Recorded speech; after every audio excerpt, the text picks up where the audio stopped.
Hi hello வணக்கம் welcome to cooking with Shamla channel. நம்ம ஒரு அருமையான கிரில்டு சிக்கன் ஏர் ஃப்ரையரில் செய்ய போகிறோங்க. ரொம்ப சூப்பராக இருக்கும், வாங்க பார்க்கலாம். அதுக்கு மசாலா ரெடி பண்ணிடலாம். ஒரு 4-5 சின்ன வெங்காயம், 5 பல்லு பூண்டு, அரை தக்காளி, காஷ்மீரி சில்லி அரை ஸ்பூன், சால்ட்டு கொஞ்சமாக, அதாவது அதிகமாக போடாதீங்க, ரொம்ப தெரியும். ஸோ கொஞ்சமாக போட்டுக்கோங்க. இதை நல்லா மைய அரைச்சிட்டு எடுத்துட்டோம்னா இந்த பேஸ்ட்டு ரெடி ஆயிடுச்சுங்க. நான் வந்து 1/4 கிலோ சிக்கன் எடுத்துருக்குறேங்க. இது வந்து லெக் பீஸாக எடுத்துருக்குறேன், 2 ஸ்மால் பீஸ் எடுத்துருக்குறேன். இதை வந்து லைட்டாக கீரல் போட்டுக்கலாம், ஏன்னா அப்போ தான் வந்து மசாலா நல்லா ஊறி இருக்குங்க. இது வெங்காயம், பூண்டு, இஞ்சி பூண்டு பேஸ்ட்டு போடக்கூடாதுங்க. பூண்டு மட்டும்தான் போடணும், இஞ்சி போடக்கூடாது. இது வந்து அவ்வளோ சூப்பராக இருக்குங்க.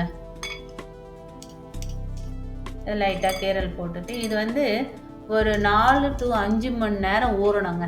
அப்போ தான் வந்து அந்த இதுவெல்லாம் வந்து ரொம்ப டேஸ்ட்டாக இருக்கும், நல்லா ஊறி இருக்கும். இப்போ நம்ம இந்த பேஸ்ட்டை ஆட் பண்ணிவிட்டு பிசைஞ்சு வச்சிடலாங்க. நீங்கள் மதியமாக செய்கிறீங்க அப்படின்னா காலையிலேயே நீங்கள் வாங்கி ஊற வச்சுருங்க. ஈவினிங் செய்ய போகிறீங்க டின்னருக்கு அப்படின்னா மதியமாக நீங்கள் ஊற வச்சுக்கலாங்க. இதை வந்து லைட்டாக கொஞ்சம் ஒரு 5 to 10 மினிட்ஸ் வந்து ஃப்ரீசரில் வச்சுட்டு எடுத்துடணும். ஞாபகம் இருந்தால் பண்ணுங்க, அப்படி இல்லைன்னா நீங்கள் வெளியவே வைக்கலாங்க, அது ஒன்றும் கெடாது. இப்போது நான் டின்னருக்கு தாங்க ரெடி பண்ணேன். ஸோ இப்போ எடுத்தாச்சு. இதை ஏர் ஃப்ரையரில் வச்சிடலாம்.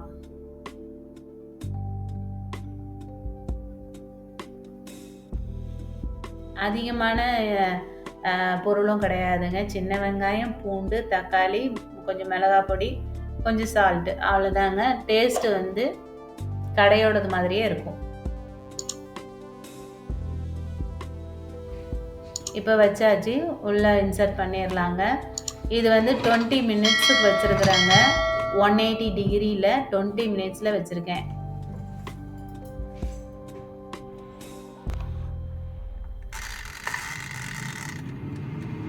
மினிட்ஸ் வச்சுட்டு 180 டிகிரியில் வச்சுட்டு இதை நம்ம ஒரு 10 மினிட்ஸ் கழித்து ஓப்பன் பண்ணி பார்க்கலாங்க. இது வந்து ஓரளவு குக் ஆகிருக்கு. இப்போ நம்ம அதை திருப்பி விட்டுட்டு கொஞ்சமாக ஆயிலை நம்ம ஸ்ப்ரே பண்ணிக்கலாங்க. இப்போவே அந்த பூண்டு வெங்காயம் ஸ்மெல்லாம் செமையாக இருக்குதுங்க. பாருங்கள், ஓரளவு பாதி அளவுக்கு வெந்திருக்கும் பாருங்கள்.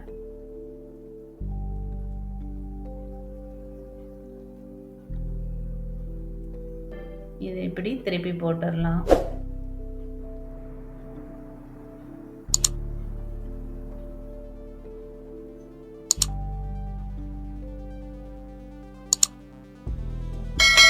இப்போ நம்ம கொஞ்சமாக ஆயிலை இதோட ஸ்ப்ரே பண்ணிக்கலாங்க.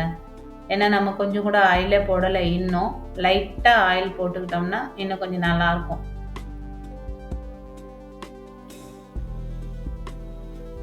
நிறைய ஆயிலெலாம் போட வேண்டிய அவசியம் இல்லைங்க, சும்மா லைட்டாக போட்டாலுமே போதும்.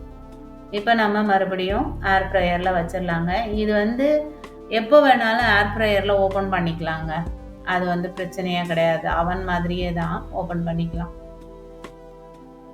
இப்போ நல்லா குக் ஆகிட்டுருக்கு பாருங்கள். சூப்பரான கிரில்டு சிக்கன் ரெடி ஆயிடுச்சுங்க. சிக்கனும் நல்லா வெந்திருக்கு, நல்லா சூப்பராக இருக்குங்க. எலும்பெல்லாம் கூட வெந்திருந்ததுங்க. நல்லா சாப்பிட்றதுக்கு வந்து அந்த எலும்பெல்லாம் கூட நல்லா சூப்பராக வெந்திருந்தது. நீங்கள் உங்கள் வீட்டில் செஞ்சு பாருங்கள். செஞ்சு பார்த்துட்டு கமெண்ட்டை சொல்லுங்கள். நன்றி, வாழ்க வளமுடன். சூப்பராக இருந்ததுங்க.